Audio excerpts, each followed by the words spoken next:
This will be a day long remembered. Now I am the master. Welcome to another episode of Legends and Theories. And welcome to my recap and review of the Droid arc.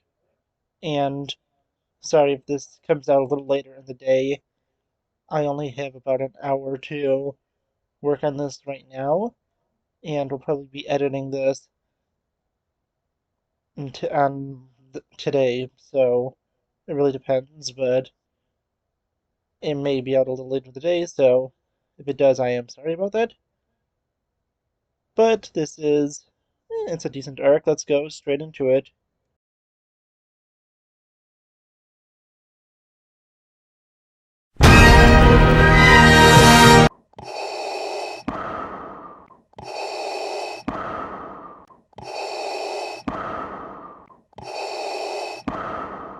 The Republic has managed to intercept a communication by General Grievous, but can I get any more specifics? Because it is heavily encrypted, and their decryption softwares is not working well on it. The Jedi then plan to send a team to go into Separatist space to infiltrate a Separatist command ship. Going on, they can steal the information using a decryptive program and be able to get it so they can decrypt the information.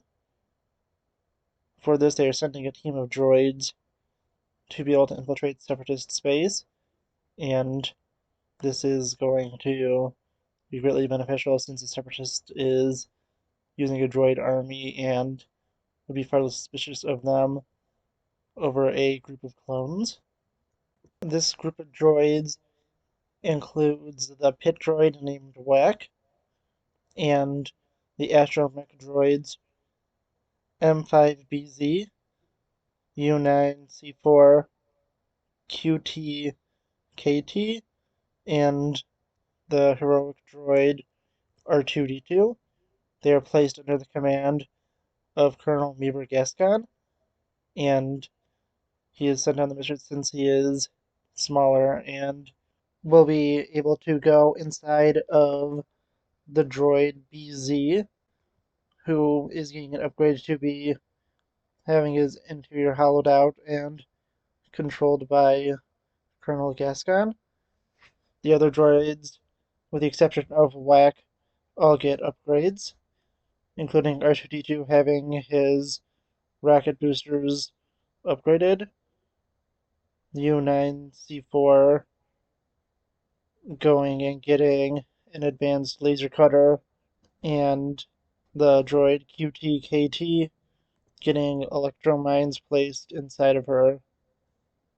With all these upgrades completed, the droids go off on their mission, easily making it to the Separatist cruiser. They land on there, and the battle droids, being a little suspicious, take them into custody, but R2D2 manages to take them out, and the droids go on to continue their mission.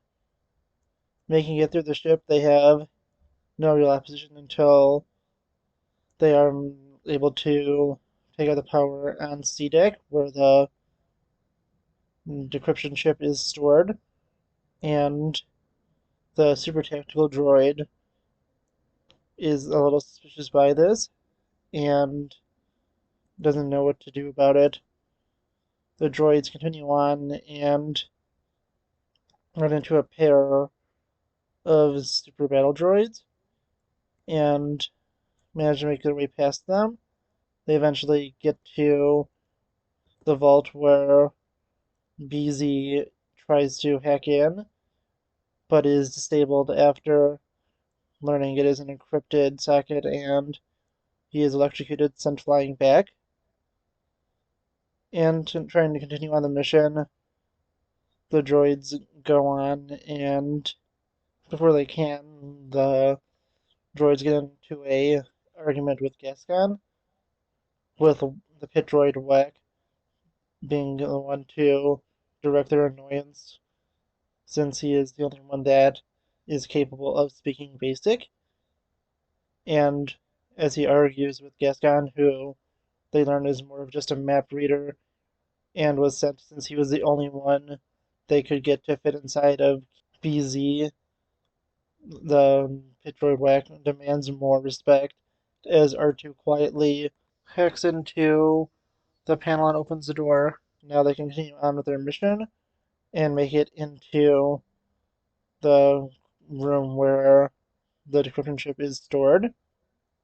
Turning off the artificial gravity, R2 uses his enhanced rocket boosters to fly through and be able to get the chip as QT uses her mines placed on her to disable the droids. After gaining the decryption chip, R2 gives it to Colonel Cascad as they head out, bringing BZ with them. They make it to the ship and escape and going into hyperspace. And although they have managed to escape from the Separatist cruiser, they still are in danger. After managing to repair BZ, a comet storm forces them out of hyperspace, and although they do try to avoid it, there is no way for them to. And even though the droids do attempt to make repairs, they are forced to crash land on a planet that they know nothing about, with the exception of its name being Abafar. And Colonel Gascon wants to stay behind with the ship, but the droids know that they have to go out and begin to find civilization or a way off-world. Gascon is forced to go with them, and as they continue through an area known as the Void, Gascon begins to lose it, and they find the wreckage of another ship where they just find the corpses and remains of droids.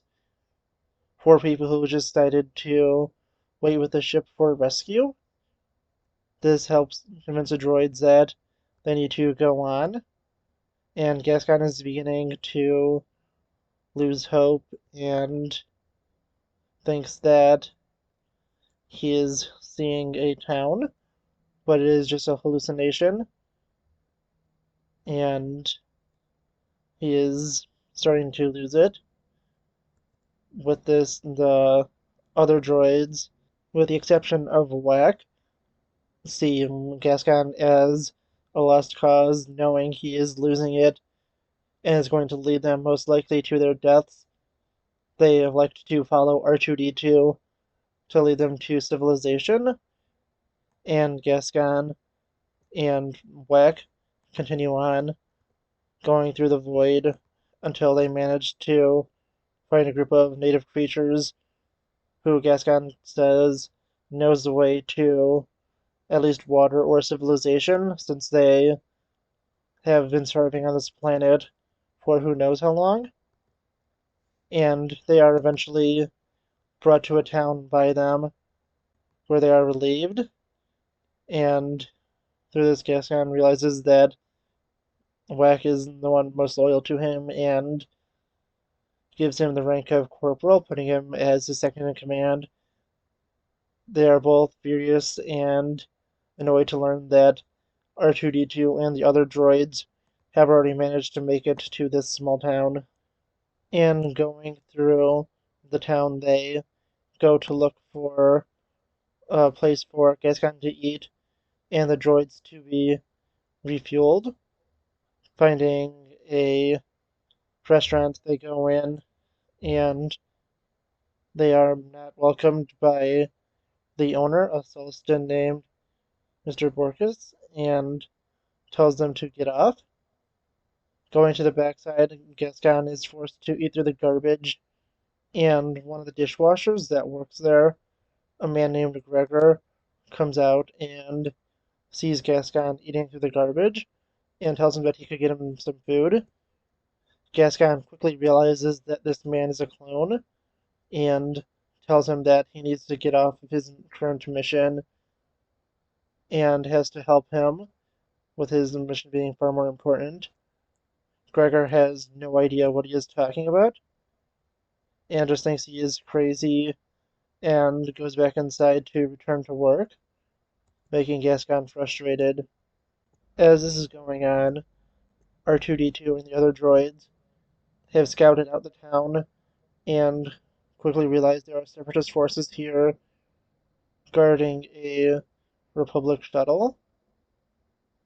As Gregor leaves work, he asks his boss what a clone is and if he is one, and his boss simply laughs at him, telling him that the clones are brave soldiers and Gregor is a simple dishwasher. After finishing laughing at him, he tells him just to do his work and ask him any more questions about things like clones. Gregor returns home, but is followed by the droids.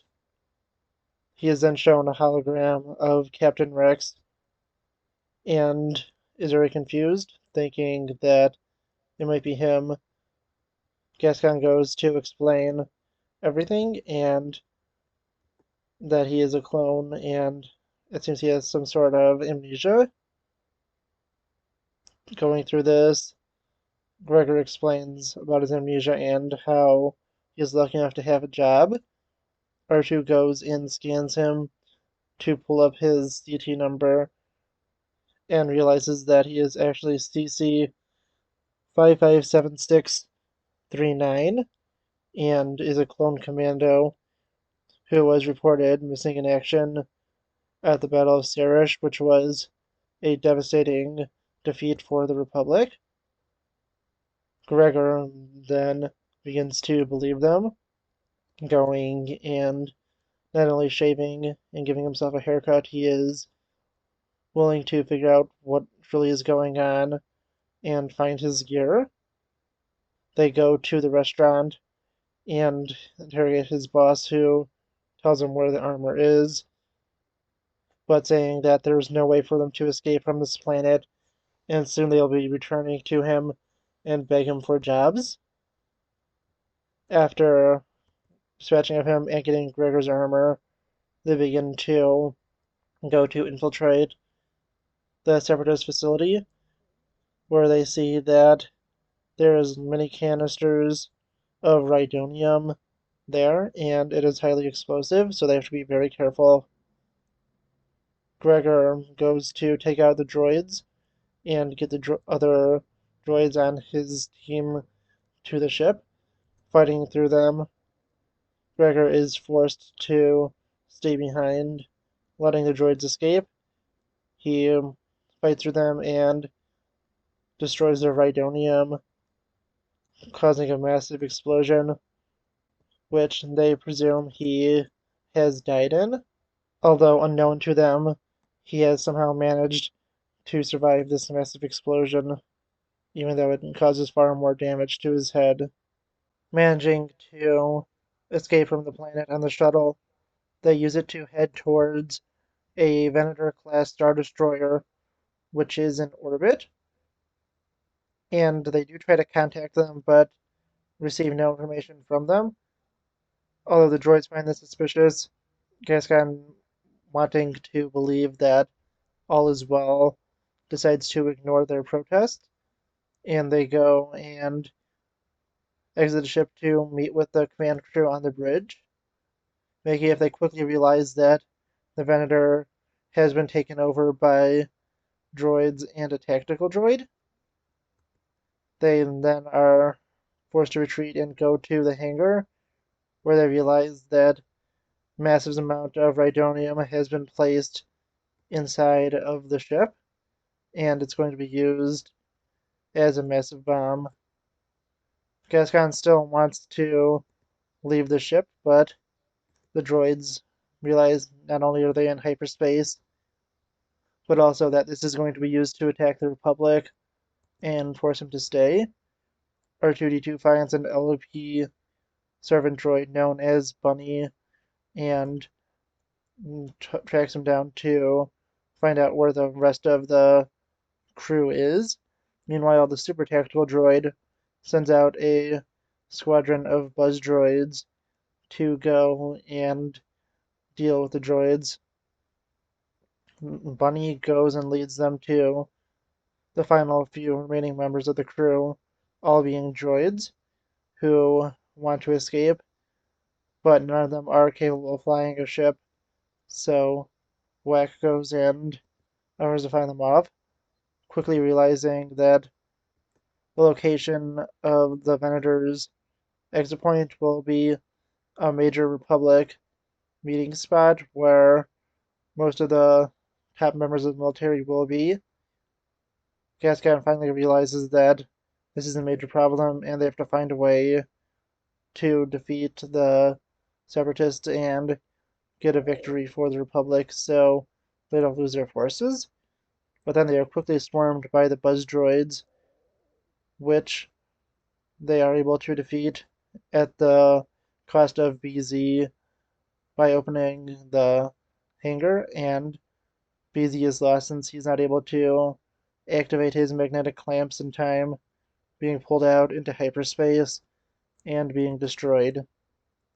The droids now have to find a way to destroy the ship and or find a way to disable the explosives.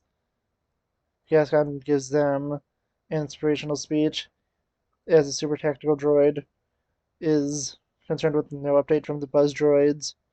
Knowing that they failed, he sends out other droids to take them out by any means necessary, and the droids have made up a plan for R2D2 to be able to set the explosives to go off early so they will be able to save the Republic forces and not have themselves be killed. Soon the Venator comes out of hyperspace to the Republic conference, and on board, not only is there major military mines full of clones, but Generals Anakin Skywalker, Obi-Wan Kenobi, Mace Windu, and Admiral Wilhoff Tarkin are all there.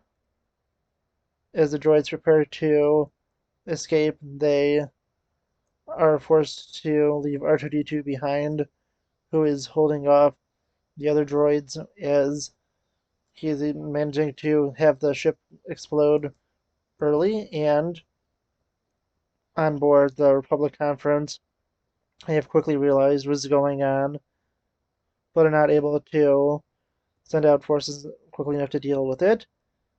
But thankfully, R2 has managed to rig the ship to explode in time. As it explodes, R2 is taken out with the ship as the Republic shuttle manages to escape. Although they are devastated, Anakin is determined to get his friend back. Going through the wreckage, he manages to find R2's remains and gets him fully rebuilt and upgraded. And as Colonel Gascon finally admits to liking the droids, but secretly being relieved this mission is over, Whack reveals to him that since they've been so successful, this has been made a unit in the Republic, and they'll be serving along Colonel Gascon for the rest of the war. And yeah, honestly, this is an arc that isn't truly incredible. It is one of the weaker ones of Clone Wars that would be ranked really, really low by me. If there wasn't the episode with Gregor that helps push us up just a little bit. But yeah, honestly, this arc really is nothing special. Gascon is, he's fine. Not really the best, and is sort of, the grumpy guy archetype, which we're just gonna call a Squidward. And he really just kind of gets annoyed with everyone, and just kind of like the grumpy guy. As I said, he's a Squidward, and he is, as I said, he's not really the best, but he's also not really the worst. And just the really thing I could say about this is it's just kind of average. There's nothing really special, with the exception of Gregor. and the story with Gregor is really interesting, and that episode is just so much better than the rest of the arc, which is honestly overall really weak and really has nothing too special about it. And yeah, honestly, that's really all I could say about this. This arc is nothing special. In fact, I think that, as I said, without Gregor, this is probably one of the weakest ones of the entire show. And that's simply because the fact it's just, I don't know, just generic. I feel like whenever they try to do droid centric storylines, even though the droid of like R2D2 are really great, it just seems that it never really does work out. And droids are far better in their supporting roles. Although I have not watched the Droids show yet, I do intend to probably watch it soon. But I just think that it's honestly just really odd that, as I said, like just the droids are being put in, prominent roles, but it's never really good stories. I'm not sure if it's just the stories are being told, or if it's just never going to really work to have a story that fully focuses on droids. But yeah, honestly, as I said, really, if it wasn't for Gregor, this arc would be a lot lower. But let's go and take a look at where I ranked it. And for this one, I did something that I said I may have done for a while, and that's actually changed the score of another episode just slightly because I gave this a score of 83.3, and that would have put it at a tie with Defenders of Peace.